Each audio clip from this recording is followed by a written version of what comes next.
I'm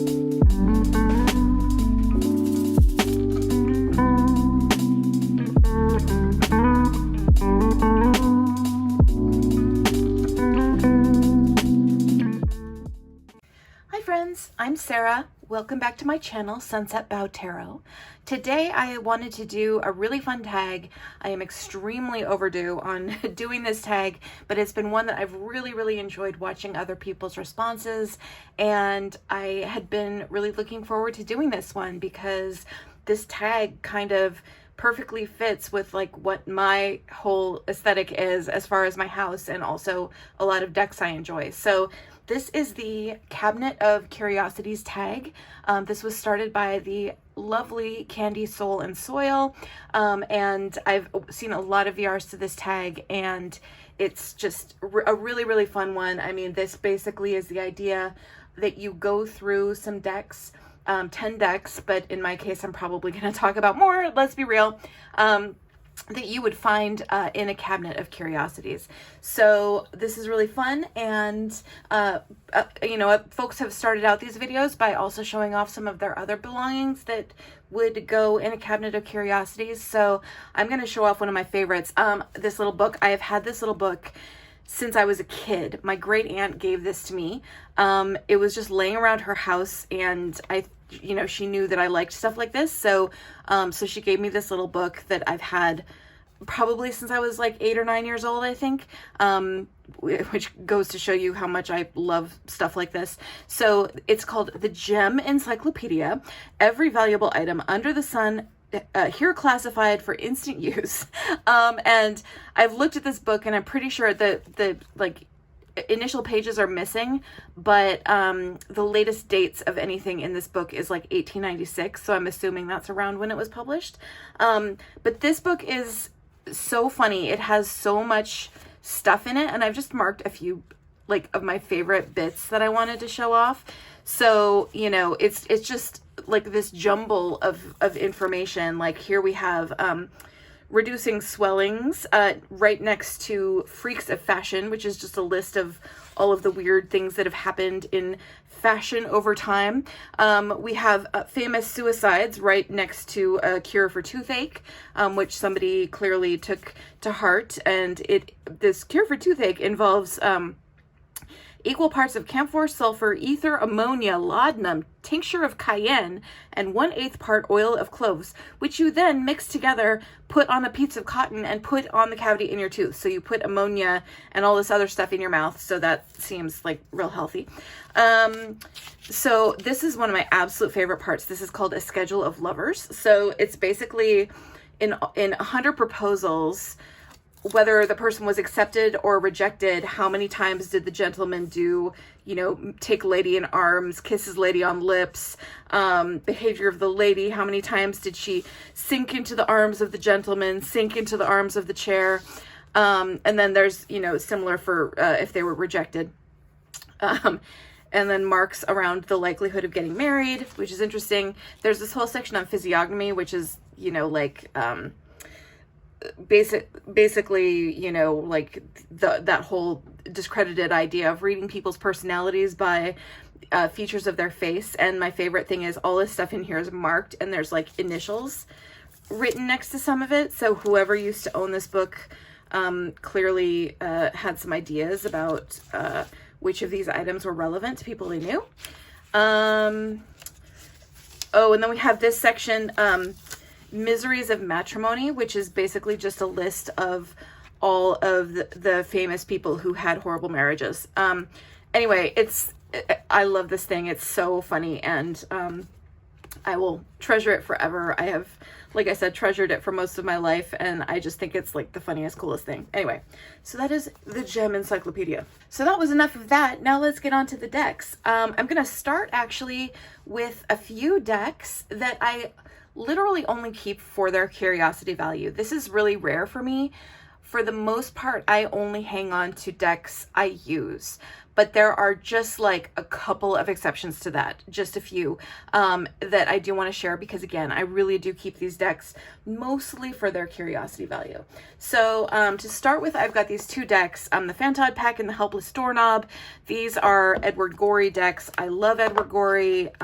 It just is, he's one of my favorite illustrators of all time, and I don't read with these decks. I suppose I could, but, you know, they're just decks of Edward Gorey illustrations, and I kind of, you know, hang on to them as part of my overall Edward Gorey collection because I have a lot of his books and stuff, and so I do enjoy just having these to have. That's really the only reason that I hang on to them. So that's the Fantod pack. This one is the Helpless Doorknob, which is actually a story. And that you can see that there's, like, you know, different. Amanda found several unfolded napkins on a back shelf. Adela became disoriented at Alaric's funeral. Angus inherited the grandfather clock from Aunt Ada. So it's just like Ambrose took an overdose of sarsaparilla. Like, you can see that it's just, you know, little events in a story that you could shuffle and tell a story based on it. So anyway, so that is another funny little Edward Gorey deck that I do happen to have. And again, obviously I don't read with these, but they are fun and I do keep them as part of my collection of Edward Gorey stuff. So another deck that I think belongs in a cabinet of curiosities, and this is one I have never read with.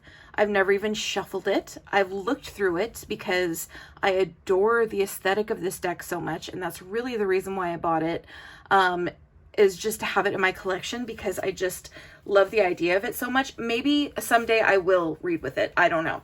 We'll have to see. But this is the Mysteries of Mary deck. And you can see the great thing about this deck is that each one of the artworks is almost like in itself a cabinet of curiosities. Each one is this little vignette that the artist, whose name escapes me, and I will make sure that I put it in the description box, is just a little vignette that she created with figurines and various decorations, and like literally the deck itself is basically, you're flipping from part to part of a cabinet of curiosities as you go through the deck. And it's just, the aesthetic of this is the coolest to me. I absolutely adore it. Like, I just think it's fantastic. It's beautiful to look at. It's full of weird and wonderful little objects. And, you know, I don't have a personal connection to Mary. That's not, you know, something that I've ever worked with, but, you know, maybe I will someday. I don't know. But in the meantime, I do love this deck and I do love having it. I think it's beautiful and cool and unique in the way that the artwork was done. And I really love it. So another deck that I have only read with really a few times, and that I don't really read with very much, but that I keep just for sheer love of the physical object of it, is La Corte Tarocchi. This is an Il Meneghello deck. I love this little deck so much. It's just so whimsical. It's made to look like it's, you know, more of a historical deck, but it's not. It's all modern created artwork. But I love the aesthetic of it, and I love that the way the creator has painted these tall, thin artworks. They're, you know, the cards are sort of shaped like bookmarks. They're on this wonderful, thick, super matte paper. I love this deck. It is a pip deck. It's not really a Marseille deck, but it is a pip deck. And it just, like, look at this world card that's Florence. And this moon card, it's so just sweet and whimsical. It makes me smile every time I look at it. So even though I don't really read with it very much, I can't see myself ever letting go of this one. Because again, this is just one of those few decks that I just love having it too much. Now to talk about some decks that I do read with, but that still do have a bit more of that cabinet of curiosities kind of vibe to them.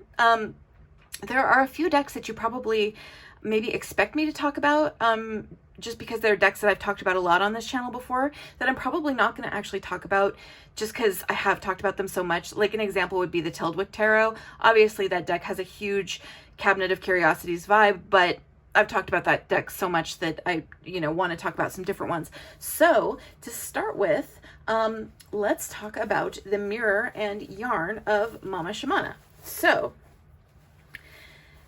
these are a pair of just really interesting little decks.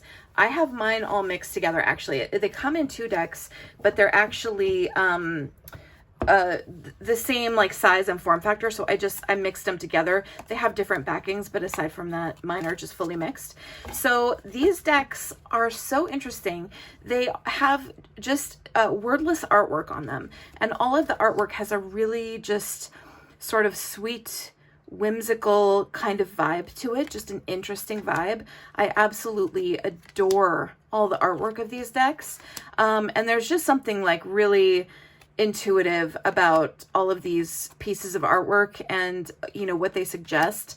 So this is a deck that even though it has no words, it definitely evokes things for me. And like I said, I love the artwork of this deck. I find it fascinating. But one of the really interesting things about it too is that in addition to the wordless cards, it comes with a set of cards that have just sentences on them.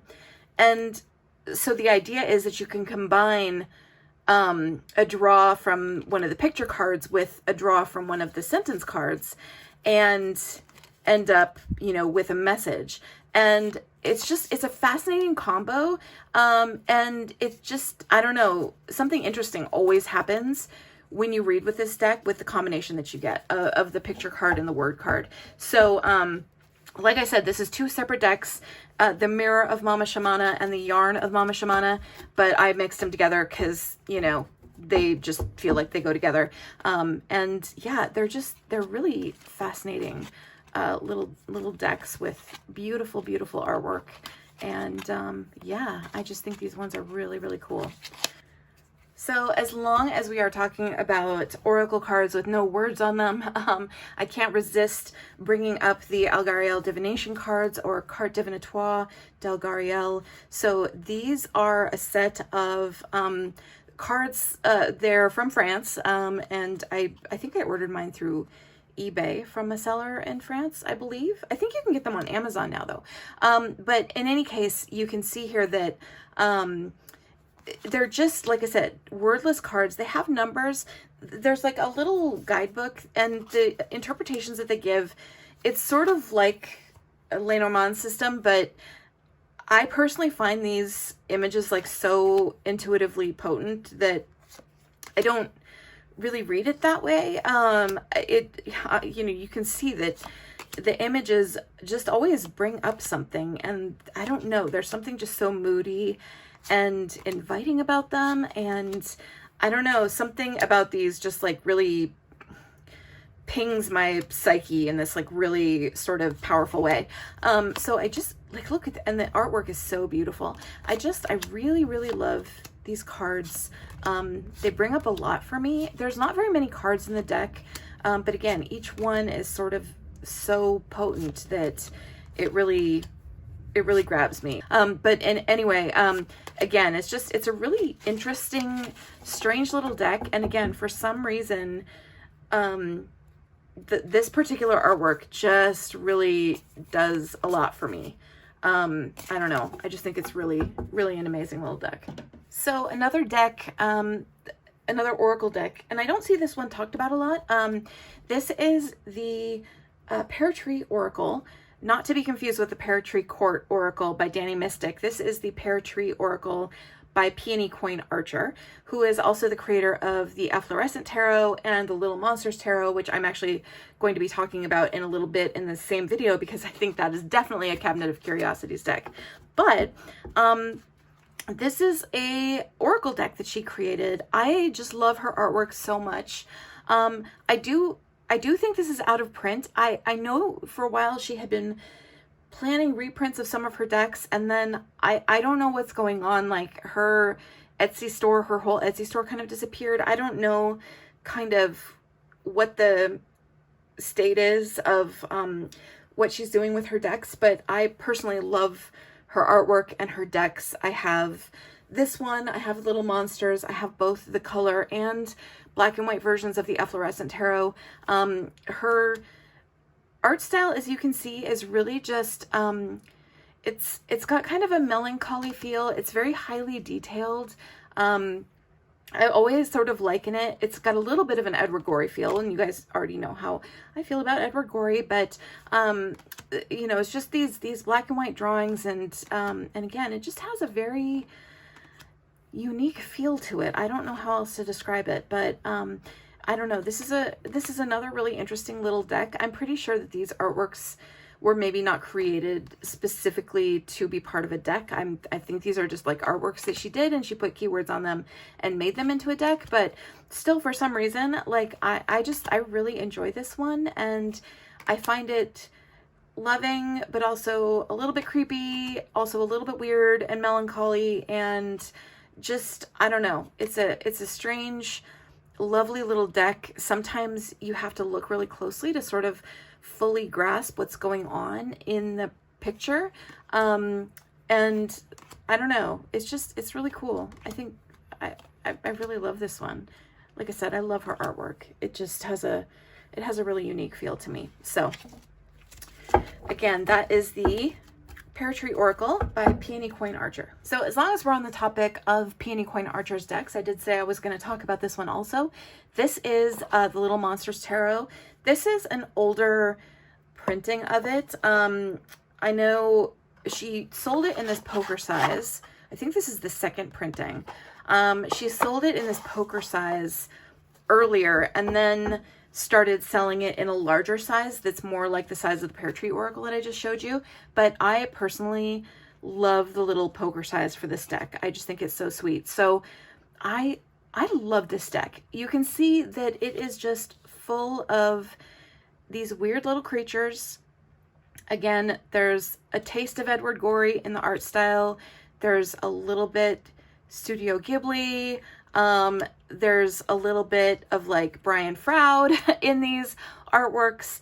And each of these little monsters is just, it's in its little egg. And they're just these weird, wonderful little creatures. Like this one reminds me of the caterpillar from Alice in Wonderland.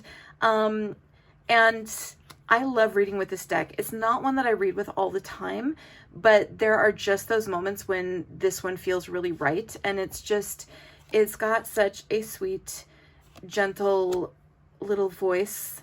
You can see some of the Studio Ghibli and Brian Froud influence maybe. I don't know what it is about this one, but I just really connect to it strongly. This one cracks me up, like this Five of Cups, where he's like dripping in slime. It makes me think of in Howl's Moving Castle, when Howl like goes into a deep depression and then just like oozes slime because he's so sad. Like that's what it makes me think of. I don't know. It just is. I love this little deck. It's just wonderful. So anyway, again, this is the Little Monsters Tarot by Peony Coin Archer. Again, I don't know what the story is with her decks, if they will ever be reprinted, or kind of what happened there. But, you know, for right now, this one I don't believe is available. And you know, I'm sorry to be talking about out of print decks, but it's kind of hard to avoid in a tag like this. So anyway, that is the Little Monsters Tarot by Peony Coin Archer. So while we're on the topic of weird and wonderful little creatures for the Cabinet of Curiosities, this is the Solara Occulto Tarot. Again, I believe this one is currently unavailable, but I know this creator is creating other decks, and there are, she has another tarot deck available as well as an oracle deck. Again, I don't know what's available right now and what isn't, and I'm also blanking on the name of the creator, so I will put that down in the description box. Apologies. But again, this is the Solara Occulto, and this deck, it just has an odd and unique feel to it. It's full of weird little creatures, like this lion centaur creature with scales that is the King of Wands. It's just all of the characters, like this, the Knight of Wands is a little bear or dog, or I don't know. It has a chimera maybe, because it has like a dragon tail. I don't know. Anyway, the Empress has antlers. You know, it's very whimsical in its artwork. It's very unique in its color palette. I really like all of the earth tones in the color palette. Everybody with long hair, their hair is just flying straight up, like gravity is going the opposite direction. I just really enjoy this deck. It has a totally unique feel to it. I love in the cups all of the little fish creatures that remind me of the Shape of Water. It's so fun. This is a really fun one to read with. It has a unique voice. It's just, again, weird, wonderful, unique artwork. These little bear centaurs crack me up. And yeah, another one I think should be in the Cabinet of Curiosities because it is quite curious. So that is the Solara Occulto Tarot. So now for a couple of just slightly more recent acquisitions that again belong in the Cabinet of Curiosities.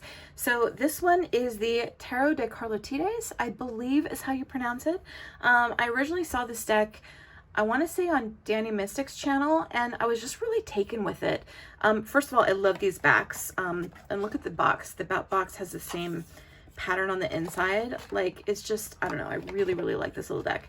And it's a Fournier deck, and this is the first time I've ever had one of those, and I love the form factor of it. Like, I really love, you know, the cardstock is super easy to shuffle. It's a nice, like, smaller size compared to a normal tarot deck, and I really, really like this deck. And this one also, this deck just has sort of a unique feel. It has a very unique take on some of the cards, but one that really worked for me, like this strength card. I really, really like this one. All of the courts are quite interesting. Like the, you know, how the King of Swords has this like gag tied around him. And there's just, it has a little bit of a, it's very whimsical for sure in the artwork. There's also like a macabre moment here and there in the artwork as well. And there's lots of people in this beautiful sort of like, you know, 18th century, you know, like court garb, French court garb.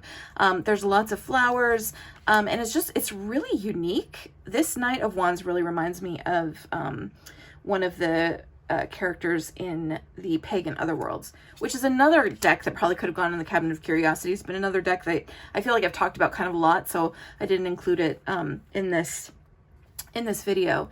But like I said, this one is new to me, but there were just some cards that really grabbed me, and I really liked the art style. I love this like Alice in Wonderland / Princess and the Pea, Four of Swords.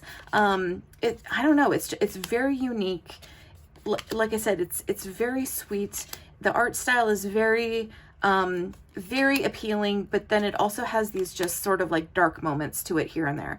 I love when the Eight of Pentacles involves sewing. It's a really interesting little deck. So I'm excited to have this one. I've only had it for a little while. I haven't read with it a lot yet, but it's really cool. It's a really cool little deck, and I do think it's quite curious. So I did want to include that one in my Cabinet of Curiosities.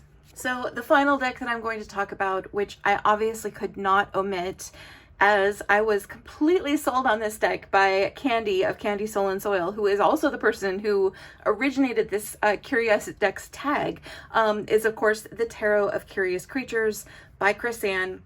If you want to see me get completely charmed by and sold on this deck, like in the space of 10 minutes live on camera, you should watch the episode of 3 Girls 1 Deck where we had Candy on as a guest, because I was just really taken with this deck, and I went from, ew, I don't know about animal heads on human bodies, straight into, okay, I must have this deck and I'm ordering it right now while you're all watching, like right during the episode. So anyway, and it really is true. Once I got this deck in my hands, it is really, really special. Now I am doing what Candy advised and also what the guidebook advised, which is I picked my curious guide. Like, you're supposed to sort of go through and decide which animal is going to be your curious guide. And this Eight of Swords with the horse and like this horse's outfit and like the blinders and like everything, this card grabbed me so hard when we were doing our episode.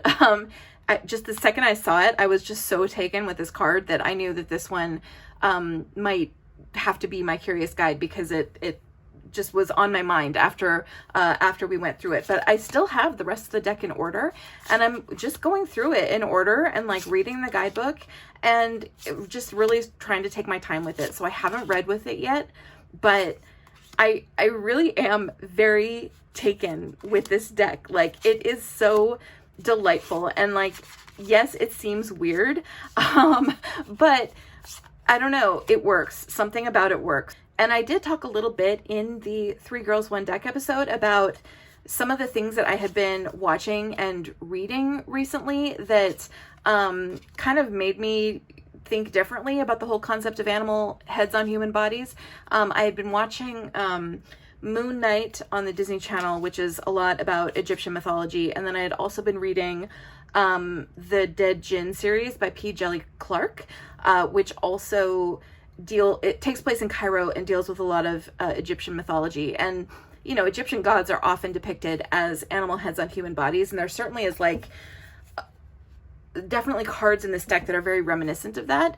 And so, I don't know, something about that just really kind of worked for me in the moment. Like, I don't entirely know what, but I don't know, something about it just like really, really works in this context.